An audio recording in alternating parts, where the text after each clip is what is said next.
This is a story I do not often tell. I promise, sincerely, that this has scared me for life, and although I've looked into psychological explanations for what I heard and natural explanations for what occurred, they remain unsatisfactory. When I was a child, I was scared of the dark. I swore to my mother I heard voices in it. They were not evil, but they were not familiar, and so they scared me.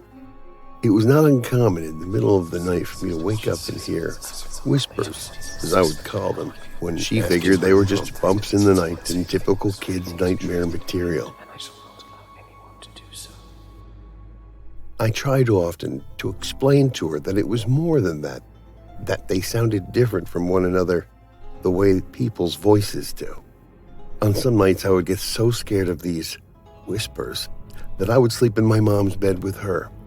It was an added bonus that the bathroom was directly outside of her bedroom door for my late-night tinkles. I should add at this point that when walking out into the hall to go to the bathroom, you had to look directly down the stairs that would lead you into my living room on the first floor, as my mom's bedroom was on the second floor.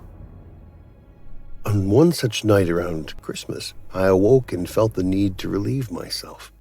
I walked out from the door and distinctly heard the phrase, "Look!" And to my astonishment, a red light, almost like a spotlight, was cast upon the wall at the very bottom of the stairs of the second floor. The light had no other source. It was by itself, and I was transfixed by it. Being a little kid, and it being only a few days from Christmas, I knew what this light was. It was Santa. How else could he get into my house to know I was being a good boy? I was so excited, I began walking down the stairs to greet him, picking up my pace after the second step as it began to creep off the wall and fade into the darkness in my living room. That's when I heard him. A very strong, masculine voice, different from the first. Not at all like my father's, not to say he isn't masculine. It was just distinctly different. It said, "Stop. Right now. Go back up those stairs." I listened, turned around, and what happened next, I'm not sure I would believe if someone had told me this same story. After reaching the top of the stairs, I heard a very loud crash that sent me running back to my mother's bed, where I jumped straight under the covers and stayed there the whole night. When we awoke the next morning, the little Christmas flower lights that glowed red that my mother had put on the railing down the stairs were pulled straight down the bottom of the stairs. Some broken from what seemed like a forceful tear, laying in a single pile. The dry sink in my living room had fallen from the wall. My mother could not explain it. My father was worried that we had been the victims of a home invasion. My sister was crying. There was nothing missing. Nobody had broken in. There did not seem to be any reason that this had happened. And then I saw it, and I kept quiet about it because I was so afraid that I could not force the words out of my mouth. There, on the edge of the wooden dry sink that had been facing up, there were 3 scratches where the finish on the wood had been worn off, almost as if in a forceful grip. Something down there had grabbed it and threw it down. That's what that loud bang was. I was mortified. After that day, I never heard a single voice again. I do not like to imagine what was waiting downstairs for me that night, if it was anything at all. But I can tell you that the reality was that something had physically acted upon 2 things in my house near the bottom of that stairwell. After this, I had never heard another whisper again, which is sad, because in some ways, I would have liked to thank the man, the masculine energy, that had stopped me from going down those stairs. This happened when I was 7. I'm 20 years old now, and because of this incident, I'm still afraid of the dark, especially shadowy stairwells. Don't forget to subscribe and hit the bell icon for more videos. My house was built in 1894. it's a single-family home, wood frame setting on a concrete block foundation. I've been living here for about 15 years. Of all the weird things that my siblings and me have seen or heard in this house, this one event is my favorite. This happened to my brother about 5 years ago. My brother and his best friends had started a garage band playing mostly rock music. His friends could only get together on Sunday afternoons. They would practice into the early evening and would usually call it quits by 8 p.m. This was the time I usually got ready and showered up to go to work as I worked the graveyard shift. This happened last fall, so the days were getting shorter. They had just finished a long session when the decision to head to someone else's house came about. My brother handed his keys to his buddy so they could load up the equipment. Everybody had left the basement, but the tricky part was that they needed to walk all the way back to the back of the basement, up the back stairs, through the kitchen doorway, down the hall into the living room and out to the front porch. Everyone was outside sitting in my brother's truck waiting for him. My brother was walking up the back stairs when he remembered that he had left his pancakes in a container sitting on a speaker in the basement. He decided to go back and get it. Now, the basement was not clean with full sight lines. There had been partitions made, some old boxes and racks sat smack in the middle, which were used by my brother's friends to keep their stuff in. So after my brother walked back to the basement and was about to retrieve his food container, when out of the corner of his eye he saw it. It was a shadowy figure right at his peripheral vision. This feeling of dread and uneasiness washed over my brother. We had been taught that if you are in the presence of a spirit or a ghost and you felt a bad vibe, to say a quick prayer or to cuss at it. My brother chose the latter. He basically told it, "Hey, fuck you, I don't have time for this shit." My brother started to walk to the back of the basement and briskly up the stairs, closing the doors and turning off the lights as he was walking out. The last light switch is on the opposite side of the front door. Luckily, the door was open, and the light from the street lamp was flooding in the living room with its amber light. My brother said he felt something at his back, but at no point did he turn around. As he flicked the last switch, the living room went dark, as did the rest of the house. He stepped out. He pulled the door, closing it behind him. Still holding his food container in one hand, he jogged down the few porch steps. He walked towards the front gate. Our house resides far from the main street, essentially having a large front yard but no rear garage. As he closed the gap between himself and his friend-laden truck, he kind of smiled and thought things over in his head, mad at himself for spooking out when there was no reason. He climbed into the driver's side of the truck, putting his seatbelt on and getting ready to pull out of the parking lot directly in front of the house when one of his friends asked, "Hey, wait, what about your brother? Isn't he coming with us?" And my brother answered, "What do you mean? He went to work early tonight. He's already gone. Do you see his car anywhere?" The next question asked was, "So then who was walking behind you when you were leaving the house?"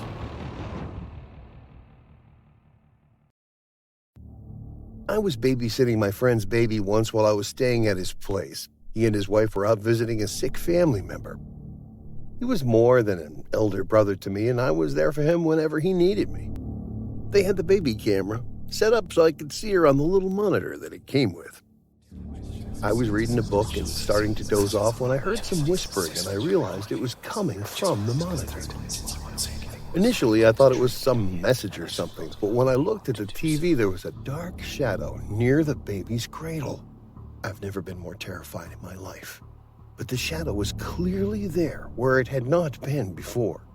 I ran to the baby's room and looked around and saw nothing. But I took her out of there and put her to sleep in my room. I went back to the TV to check, and the shadow was clearly gone.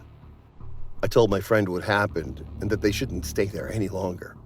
But he pulled me aside and told me not to mention it to his wife because she'll freak out, but that he had seen that same thing several times now, with the same whispering. But he couldn't leave the house because he had just purchased it and owed the loan money to the bank. They stayed in that house for about 4 more years until the loan was paid off, and when their daughter was just learning to talk, she would tell her mom about her special friend. To this day, it scares the shit out of me. When they moved out, my friend told me that his daughter had become inconsolably sad because she would miss her friend. Her mom would tell her she could bring him along, but all she would say was that he couldn't leave the house. We have never to this day told her about that damn shadow, and she apparently never saw it.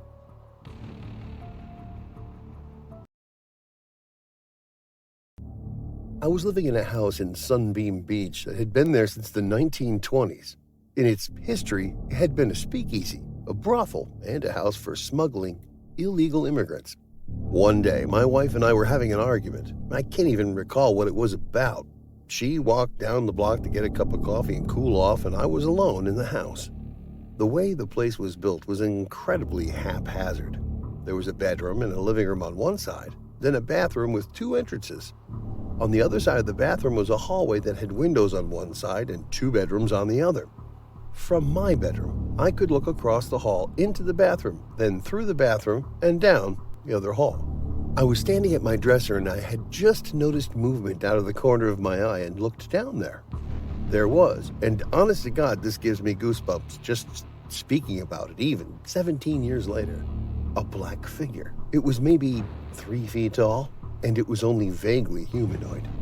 It looked like black scribbles, like someone had scribbled a human shape, but the scribbles moved like electricity arcing. That's the best way to describe it. There was no sound that I could remember. I distinctly remember when I saw it, I wasn't afraid. I was like, what the fuck? Then it noticed me looking at it. I can't say it turned around, it just focused on me, I guess. Then I was scared. I didn't move, didn't scream, nothing. I was just frozen because it just freaking came at me. It rushed down the hall towards me. I have no idea what it intended, but as soon as it entered the bathroom, the door closest to me just slammed shut on it. I screamed. Ah! I yelled for my wife. She wasn't home. I went outside into the daylight and didn't go back in until she got home about 10 minutes later. Casey was alone at home one night for the first time. She lived with her parents, but her parents were out that night and were going to return till the next day noon. She had her dog, Cherry, to keep her company. While switching channels, Casey came across the news channel, so she decided to watch what's going on in her surroundings. The news channel showed that a serial killer was on the loose. Dangerous serial killer escaped from prison were flashed on the headlines. Casey wasn't really scared, but decided to stay as safe as possible. She watched TV for some time before going to sleep. She locked all the doors and windows, but for one, which didn't close. I'll ask Dad to get this fixed the moment he's back, she thought to herself. She walked to her bed, and so did Cherry. Cherry's bed was on the floor, on the right side of Casey's bed. She said goodnight to Cherry, and they both went to sleep. A few hours later, about midnight, Casey was suddenly awakened by a dripping sound. Scared thoroughly, she tried to go back to sleep and put her hand down the bed for a reassuring lick from her dog. As the dripping sound continued, it just didn't let her sleep. She got up and checked on the taps in the kitchen, bathroom, and everywhere else, but found nothing. They were all turned off tight. She returned to her bedroom and put her hand down again for Cherry to lick. The dripping sound continued, and Casey was too frightened to fall asleep. But as Cherry licked her hand from under the bed, she slowly fell asleep. In the morning, when Casey awoke, she couldn't find Cherry in her bed. Casey thought Cherry was in the parents' room, as she liked sleeping in there in the mornings. She decided to take a shower and get ready to cook some breakfast. When she opened her closet to pick her clothes to wear after bath, she found Cherry killed and hanged upside down there. The dripping sound was from the dog's blood. It was still dripping. On the closet doors from inside, she saw a written message that read, "Humans can lick too." I hate it when my brother Leslie has to go away. My parents constantly try to explain to me how sick he is, that I am lucky for having a brain where all the chemicals flow properly to their destinations like undammed rivers. When I complain about how bored I am without a little brother to play with, they try to make me feel bad by pointing out that his boredom likely far surpasses mine, considering his confinement to a dark room in an institution. I always beg for them to give him one last chance. Of course, they did at first. Leslie has been back home several times, each shorter in duration than the last. Every time, without fail, it all starts again. The neighborhood cats with gouged eyes showing up to his toy chest. My dad's razor found dropped on the baby slide in the park across the street. Mom's vitamins replaced by bits of dishwasher tablets. The list is never ending. One day, Mom and Dad brought Leslie home. Not because he was getting better, but because I insisted. I wanted to play with my brother at least for a day. We had lunch, and I took Leslie to play in the park next to our house. Mom and Dad were seated on a bench nearby and had eyes on Leslie all the time. Leslie and I were playing tug-of-war with a rope. Mr. and Mrs. Steelwood, our neighbors, stopped by to talk to my parents, and they were also engrossed in their talk that Mom and Dad took their eyes off of us for some time. A few moments later, Mom came rushing on, hearing a scream. She found us behind a tree. A baby, about a year old, was tied upside down to a tree with a rope, the rope that we were playing with. The scream was of the baby's mother. Leslie had a sharp knife-like object in his hand. Standing still near the tree, he looked at everyone with his innocent eyes. Dad hurriedly undid the rope and handed the baby to his mother. My mom got furious and yelled at Leslie for doing such a ruthless thing. Mom and Dad immediately took Leslie back to the rehabilitation institution and swore never to bring him home again until his treatment was over. My parents are hesitant now and don't even listen to me when I ask them to give Leslie another chance. They say he is not ready to come out of the rehabilitation yet. They say I will have to put up with my boredom if it means staying safe from him. I hate it when Leslie has to go away. It makes me have to pretend to be good until he's back. After all, I can't use my knife-sharp light object on anyone if Leslie's not around.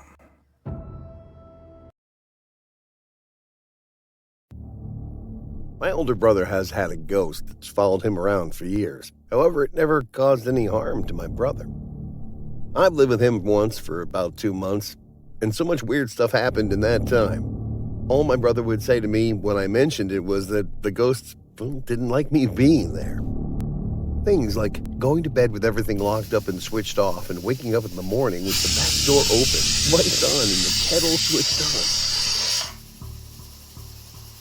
One night my brother and I were getting ready to go out and I'd asked to borrow a pair of his sneakers. I wore them for the party, and when we were back, I put them back on the shoe rack. The next day, while getting ready for work, he's asking me for them, and they were nowhere to be seen. I told him I had put the shoes back on the rack in the same place. He accused me of taking them, and he made me buy him a new pair of sneakers. He just refused to listen to my side of the story. A week or so later, when he was cleaning up the storeroom, he found the pair of sneakers in an old shoebox with some old letters. The shoebox was in a travel suitcase. It seemed as if the ghost wanted my brother to get mad at me for misplacing his sneakers and ask me to move out. But probably the most scared I ever felt was one afternoon when I was the only one in the house. My brother was at work. I had arrived home from work and headed straight to the bathroom. All the doors and windows were closed. I was standing in the bathroom and started squeezing a pimple on my chin when a voice in the hall said, "Stop picking your zits." It was loud enough and sounded real enough, and at the time I thought it was my brother, so I laughed and told him to get lost and asked him what he was doing for dinner. Well, there was no answer. I stuck my head out in the room. Well, no one there. I came out of the room and searched the house top to bottom, but there was no one at home. I came back to the room and I saw that it was all messed up. The clothes in the cupboard and other belongings on the study table were scattered on the floor. I couldn't believe my eyes. I went to check the bathroom, and there on the mirror was some writings. It said, "Go away. You don't belong here." I was terrified, and I packed my stuff and I left the house. After that incident, I decided never to live with my brother ever again.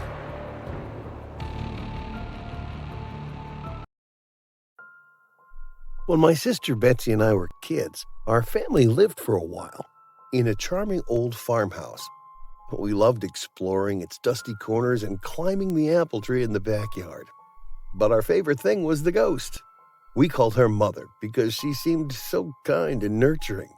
Some mornings Betsy and I would wake up, and on each of our nightstands we'd find a cup that hadn't been there the night before.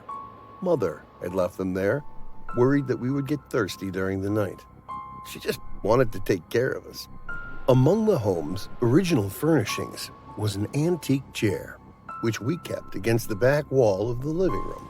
Whenever we were preoccupied watching TV or playing a game, Mother would inch that chair forward across the room towards us. Sometimes she would manage to move it all the way to the center of the room. We always felt sad putting it back against the wall. Mother just wanted to be near us. Years later, long after we moved out, I found an old newspaper article about the farmhouse's original occupant, a widow. She had murdered her 2 children by giving them each a cup of poisoned milk before bed. Then she hung herself.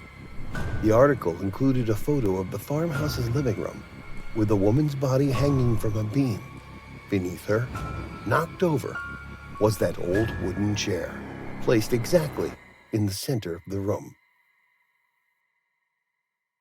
Did it get colder in here, or is it just me?